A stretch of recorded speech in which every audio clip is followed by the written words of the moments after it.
I want to thank all of you for coming to hear my story.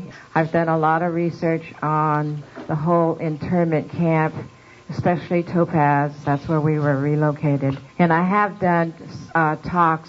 Every year I used to do talks to the high school junior class. I just found that it was interesting that a lot of people did not know about the internment. I originally came from Pescadero. Our family had a large ranch, actually farm, which my dad had. He farmed, and you could see the building that we used to have prior to our internment. Father lost all of that. It was hundreds of acres and everything, the house, everything, because he was not there to make payment to the bank for the properties. So a lot of Japanese people lost all of their property, all of their goods, basically because they had no way paying in the bank loans. When my mom was in Pescadero, she got a message, and she didn't understand because she didn't speak English. Found my father, and at that point was told that we need to be at the Williamson store with one suitcase.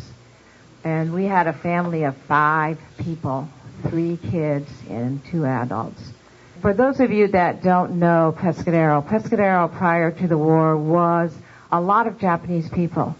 It had a Japanese school, it had a Japanese temple, the Buddhist temple, and it also had a dojo. Our number was 21855. So every family had a number that they had to put on themselves and on all their belongings. So from the Williamson store, we were taken to Tanforan Racetrack from April to September 1942. And I think the reason why the government chose the racetrack was because of the convenience of the enclosure of the racetracks. It is totally enclosed, and, you could house people there, even if it was in the horse stalls. But there was also the ability to have people sit in the grandstands to eat and do those kind of things. However, their lack of understanding, the lack of restroom facilities, and also the inability to clean the horse stalls when people were coming to live there. We were very fortunate because we had a family of 3 kids. We got one of the newer stalls that did not have horse manure in it and was whitewashed. So all the other horse stalls that didn't house families were whitewashed with horse manure and everything there. As people were being held there for that long of a time, people were starting to get sick, getting diarrhea because of the health conditions. When we were there, the families were asked 3 questions. Depending on how you answered those 3 questions, determined where you were going to be placed, either in a high security camp or just a regular camp. And the people that said that they were still loyal to Japan went to the high security camps. From Tanforan Racetrack, we went to Topaz, Utah by train. The windows were all blackened, so you didn't know where in the heck you were going. But we were there from September 29th to October 11th, 1945. When we got there, the barrack, there was no furnishings, there was no walls. You had to go get straws to make your bed. There was a pot-belly stove. And of course, in this shorter time, they were not able to have sewer. So they had ditches, which were like in front of barracks and stuff, and they had planks. So when you went across, you had to be careful so you didn't fall into the sewer things.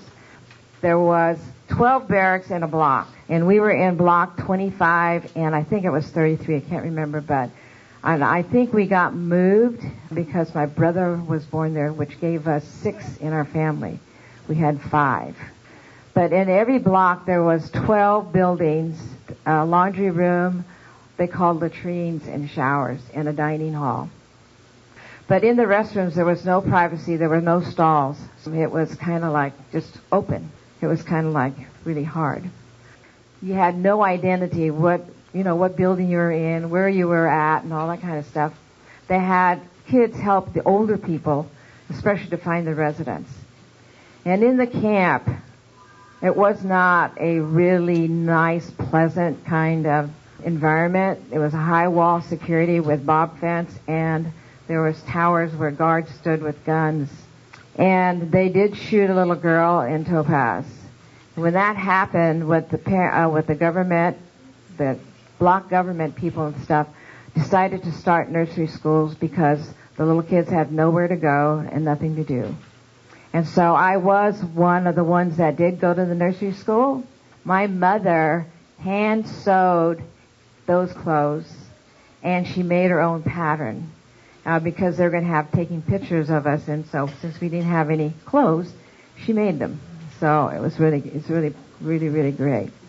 I don't know if you know about Japanese culture. We are very proud, respectful people. And we take death as being respectful. And so during that time, there was a lot of Japanese elder people that did commit suicide. And it was not frowned upon. It was an honor because they were not going to be a burden on anybody, and they respectfully felt that they needed to go to peace. I think one of the hardest things was the weather that we had to endure. It was 106 in the summer and 30 degrees below, and the wind was horrific. So you would take one step forward and blow back two. And then there were schools for people. They did have a high school, elementary school, and all that. And we did not have great food. We had liver and mutton. As you know, Japanese like rice and vegetables. And so they did have some of the gardens and things, but I don't think we had as much rice. To this day, I hate liver. I love liver, but I hate lamb because it was not lamb, it was mutton. It was old stuff that stunk.